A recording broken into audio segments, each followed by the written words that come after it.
Halo Sobat Hapsi, sebelumnya aku mau ngucapin selamat datang buat kalian yang baru join di podcast kita Harmoni Psikologi. Kali ini bareng sama aku, kita bakal bahas satu topik yang penting banget dan mungkin sering terjadi sama kalian. Ada yang udah tahu belum?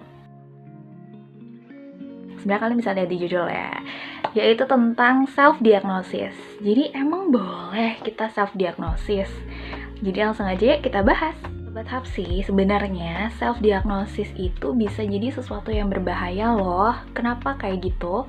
Karena yang pertama, meskipun kita itu udah mudah banget nih buat mengakses informasi lewat internet, lewat media sosial, tapi bukan berarti kita memiliki pengetahuan atau keahlian medis yang sama seperti dokter yang berkualifikasi. Nah, yang kedua itu tentang kompleksitas diagnosa yang membutuhkan pengetahuan mendalam nih tentang berbagai kondisi medis dan juga pengalaman klinis.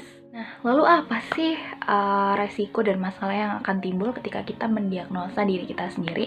Nah, yang pertama itu akan menimbulkan penundaan perawatan yang tepat yang seharusnya kita dapatkan karena adanya diagnosa yang salah. Nah, yang kedua, dari dampak psikologisnya sendiri mungkin akan timbul kecemasan karena informasi yang kita dapat itu ternyata salah dan gak lengkap. Nah, yang terakhir, ketika kita mencari informasi gejala kesehatan kita secara online, itu bisa membuat kita bingung dan bahkan bisa buat kita percaya bahwa kita tuh menderita kondisi yang serius padahal sebenarnya nggak kayak gitu. Ya Sobat Hapsi, bahwa kita itu bukan dokter yang punya pengetahuan dan pengalaman mendalam ketika mendiagnosa atau merawat diri kita. Yang kedua, pentingnya mencari bantuan medis yang berkualifikasi untuk mendapatkan diagnosis yang akurat.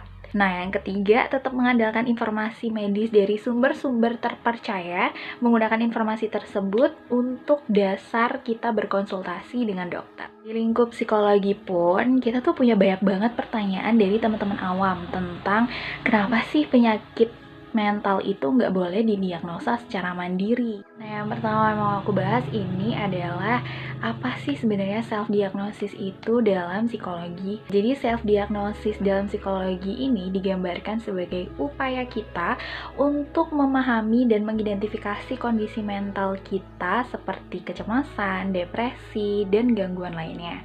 Nah, hal ini itu melibatkan pencarian informasi tentang gejala dan pengalaman emosional bisa melalui internet atau media sosial yang kita percaya. Kenapa sih self-diagnosis dalam psikologi itu sering banget terjadi? Karena yang pertama, banyak orang cenderung ingin mencoba mendiagnosis psikis mereka sendiri tanpa orang lain tahu.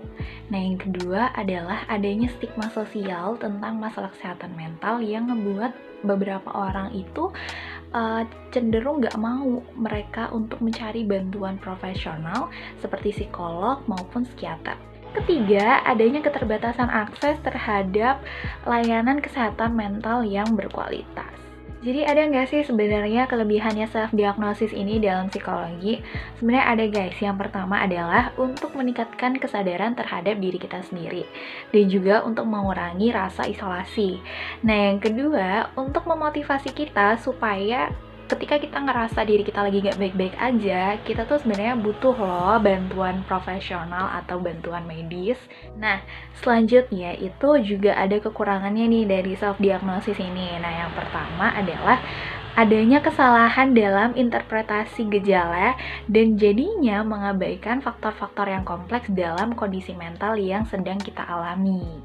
Jadi Sobat Hapsi, kesimpulannya adalah kesehatan mental itu merupakan bagian terpenting dalam kesejahteraan kita yang gak boleh kita abaikan. Dan juga pesan aku buat Sobat Hapsi semua, yaitu untuk mencari bantuan profesional kesehatan mental jika kalian mengalami gejala yang mengganggu sekecil atau seringan apapun yang kalian rasakan. Nah, yang kedua adalah mengingatkan bahwa perjalanan menuju pemahaman diri kita sendiri itu adalah proses yang berkelanjutan, dan self-diagnosis adalah langkah awal dalam perjalanan tersebut. Oke, jadi sekian obrolan kita tentang self-diagnosis. Terima kasih buat kalian, Sobat Hapsi yang telah bergabung. Dan ingat bahwa menghargai kesehatan mental kita sama pentingnya dengan merawat kesehatan fisik kita. Nah, buat kalian tetap berbicara dan mencari bantuan jika kalian membutuhkan pertolongan. Oke, sampai jumpa lagi di podcast kita selanjutnya. Bye-bye.